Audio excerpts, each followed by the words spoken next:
Hello there, people of the internet. We're gonna have a fun little episode today, but this is basically just a video that I'm gonna make about me checking out a rifle. This is a rifle that I've used before many years ago, but that was many years ago, and it sat around for a long time. So I actually bought this off of a buddy of mine. This is a Winchester brand 270. It has been sitting in storage for quite a long time, and the storage that it was sitting in was not all that great of storage, and this thing is rusty, and it is dirty, and it's greasy, and I definitely gotta, scrub and clean this rifle, but I figured I'd go ahead and I'd do that after I, make a video on it, because this right here is how I got it in this configuration. I got it at a pretty decent deal, not a great one, not a terrible one, but the condition of the rifle definitely shows that, because there is just dirt and grime all over this thing. I have zero doubts that this thing's still gonna function, but even then.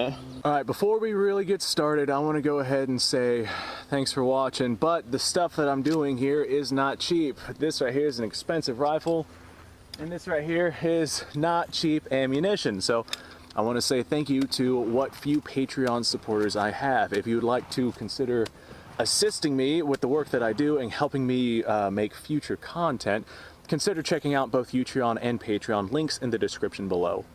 There is just funk all over it, so the rifle definitely needs cleaned. Now, I don't have factory loaded 270 ammunition, I have hand loads. These are 90 grain hollow points that have 53 grains of H380 inside of it, so these are gonna absolutely freaking scream out of this rifle. First thing I'm gonna do, we have our steel target down there. I'm gonna go ahead and just aim center steel target and see where these things hit. I'm not honestly sure if this scope is even zeroed. I'm not sure if we're going to hit even on the steel, in all honesty, but we'll have to go ahead and find out on that. The scope itself is a Bushnell, looks like a 4-12, but it would appear that the zoom feature on the scope has been frozen, because I cannot move this bad boy.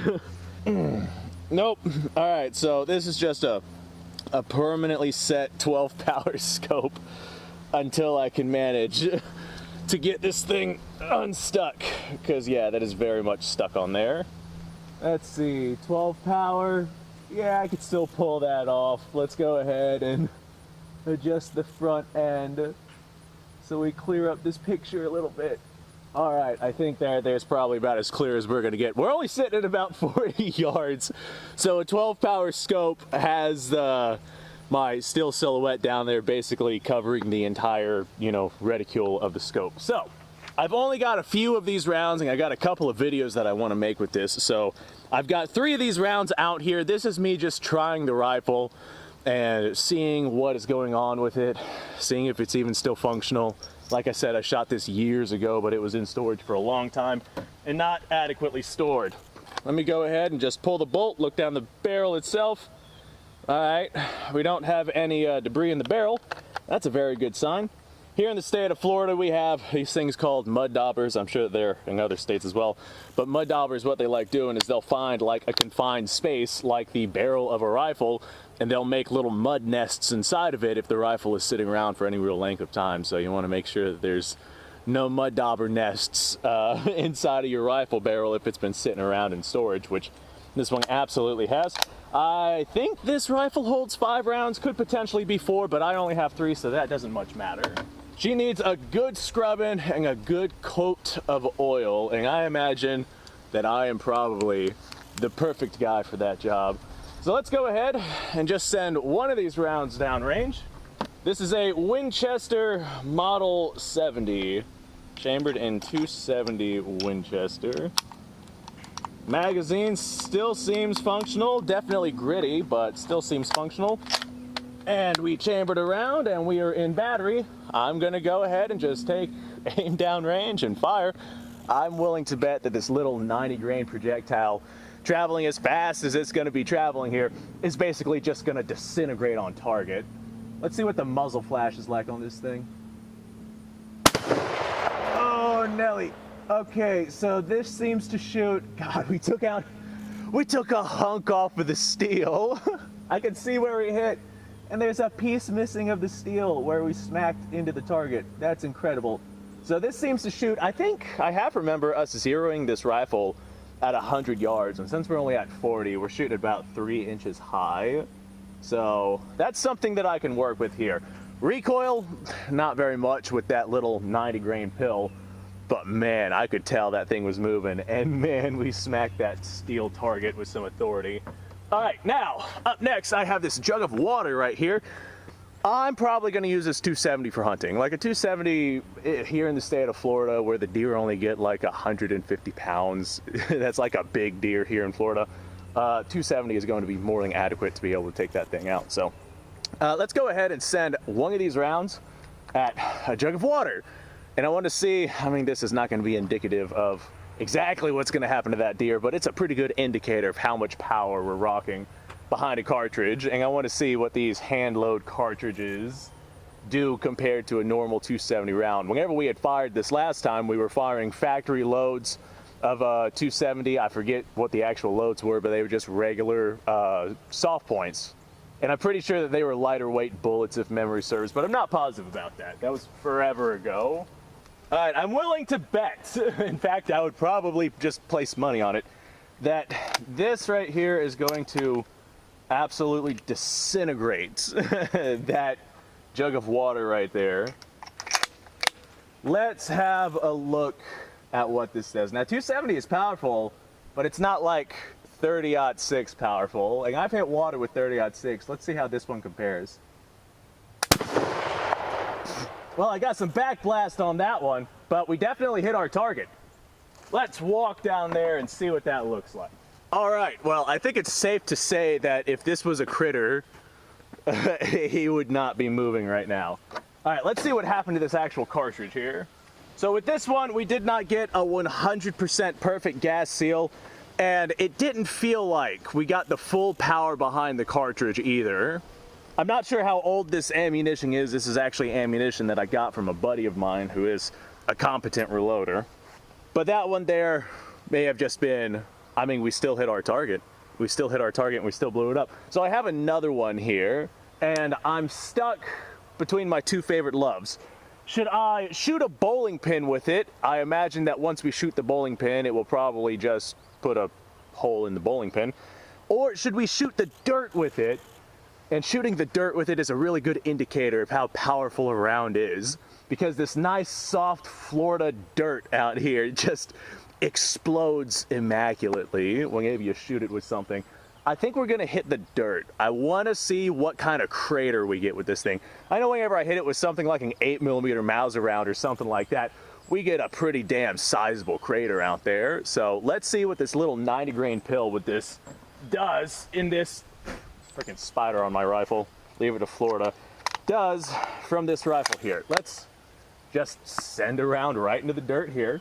All right, another hang fire. Let's walk, or I'm gonna wander down there and see what that hole looks like.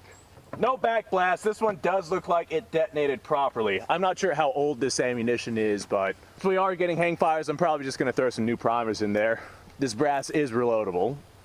I can honestly vouch for the 8mm Mauser definitely having way more impact on the ground than the 270. And that makes sense. This is a 90 grain bullet. Something like the 8mm Mauser is like twice the bullet weight. So, yeah, that does make sense. The 270 is a good middle ground. Not quite an anemic cartridge, but also not a full-on powerhouse of a cartridge. But as we can see from this right here, it is a cartridge that can take care of business. I would not want to be on the receiving end of a 270 cartridge, because this would not be a good time. The casings themselves, other than the one that doesn't look like we had an adequate gas seal, look absolutely fine. I don't see any cracks, no bulged primers, no anything like that. So yeah, I think that we're going to be all right with this. In any case, as I said, I am actually pleasantly surprised with this rifle. Just because of the condition it's in and how dirty and gritty it's in, I was expecting to have more issues with it. We got adequate primer strikes on the primers, so I know that our click bang ammunition is absolutely the ammunition's fault and not the rifle's fault. Besides that, I think that I basically just got to scrub this thing clean and get all the funk out of it, and I'm going to have a perfectly usable rifle. I want to break this scope in and get it to where I can rotate it again, because it is completely seized up. And there's no way in hell that I'm rotating that. Oh. Ah, yes, I see. I figured out why it's seized up. It would appear that the scope itself, like the little rotating ring, is jammed very firmly into our scope mount. So that certainly explains why it is seized up. So some slight adjustments on that. I mean, I can move that backwards pretty damn easily because we got about ½ an inch of play right there. Yeah, I can move this out of the way. But looking at this, it looks like this has been the case for a long time. I was not sure about this, but after some forensic investigation, I have determined this. So with our scope firmly resting against the mount right here, which certainly explains why I can't move it, I think that the previous owner, what they did was they had it permanently attached at either 12 power or, 4 power, depending on what it is that they were looking for. And to change your zoomage on the scope, they would have to like remove the scope, change the zoomage, and reattach it. And looking at this side of the scope, that sure explains it, because we have two incredibly worn notches here on the side of the scope, which look like the same exact kind of notches that you would get from the same exact spot on the scope mount right here, digging into the scope. So I'm willing to bet that's exactly what that situation is right there. So I'm gonna go ahead and fix that. Yeah, that certainly explains why I cannot move the scope zeroing, or the scope zoomage.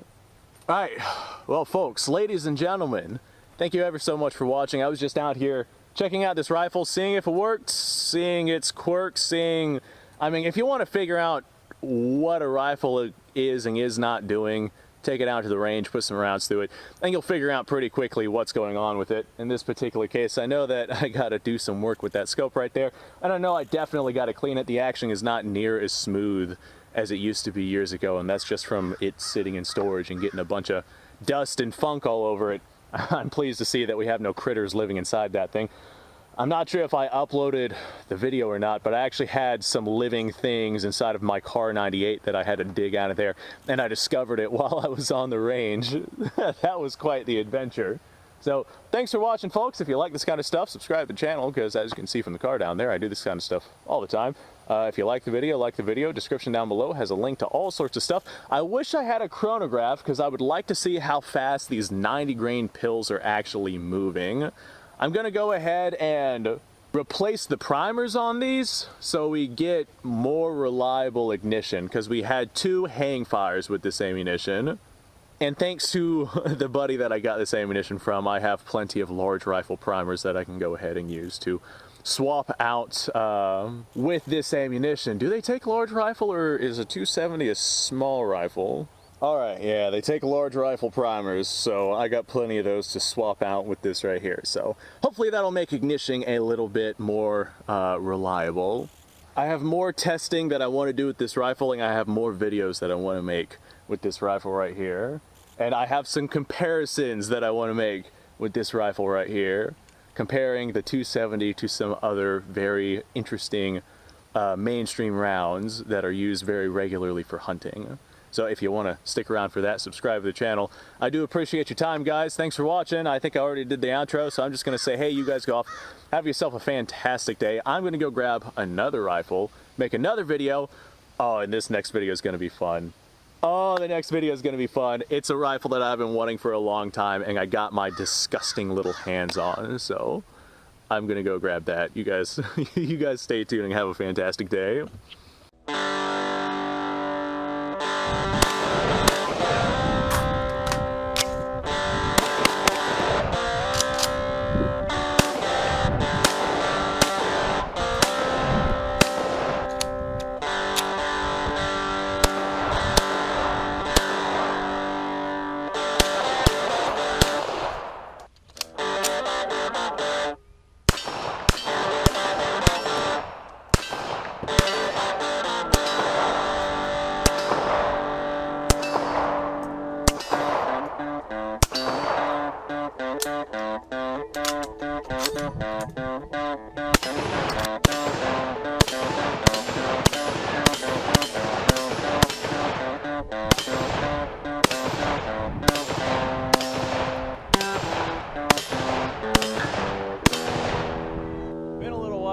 I've done this.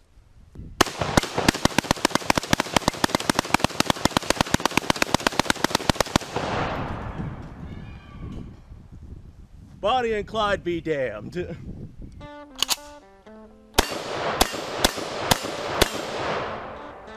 Poor man's Garen.